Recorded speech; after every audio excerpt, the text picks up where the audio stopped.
Hey guys, this video is meant to show you how to go about the setup and the actual procedure of the energy of the toss ball experiment. So, first thing we're going to need is a motion detector, okay? You can see that I have it plugged in on the side right there, and then this is plugged in to the LabQuest. Once you have it successfully plugged into the LabQuest and hooked up to the computer, you should see something that just looks like this. If you find that your LabQuest is not turning on, just simply plug it in. Some of them may need a charged battery. Okay, one goes in, this one right here talks to the computer, this one's for the charger if you need it, and then the motion detector actually gets plugged into the digital ones and not on the side right here, on the side channels. Okay, so in order to talk to the computer, it has to be plugged in, and then you should be good. Now, once you go to the computer, what you're going to want to do is you're going to want to go to File, and then you might not be able to see it this well, so maybe just be guided by my voice. Anyways, go to File, and then click on Open. Once you click on Open, something will eventually pop up. And what you'll do is you're going to scroll down to Physics with Vernier. Okay, and then you're going to scroll down to number 16, which is called Energy of a Tossed Ball.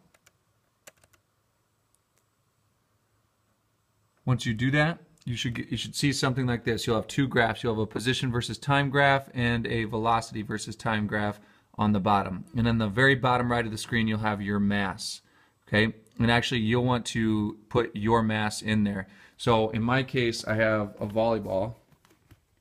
Okay, and so I'm going to take the volleyball and I'm going to put it on the scale. You might have a basketball or something. I'm going to put it on a scale, record its mass. So this is 263.3 grams.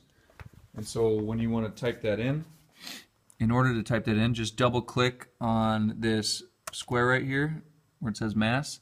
This little box will pop up and just simply put your value right in the middle here where it says the value.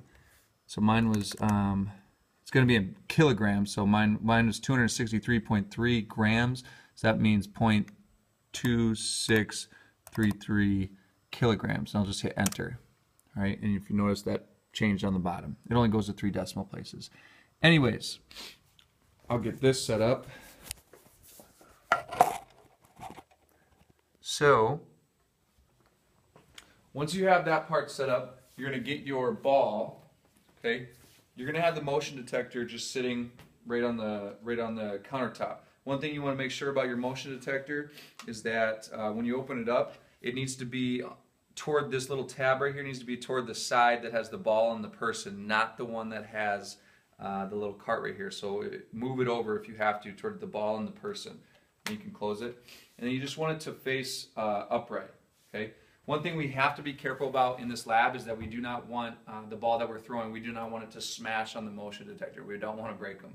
Okay? So literally all you're going to be doing in this lab as far as the experiment of it is going to be taking it right above the motion detector. You're going to be tossing it straight up and then catching it as it comes back down. Being careful not to let it hit the motion detector. So you might have to practice a couple times. In other words, I don't want the ball all of a sudden go off. You don't want to do it with just one hand or anything like that. You want to make sure that you hold the ball a little bit above the motion detector and with 2 hands, and then you want to just toss it up. When you toss it up, be sure to move your hands away. So you toss it up and you move your hands away so that your hands aren't in the way of the motion detector. Okay, so you toss it up and then catch it. Okay, so what one of your partners is going to do when you're ready, and one thing I would actually recommend doing,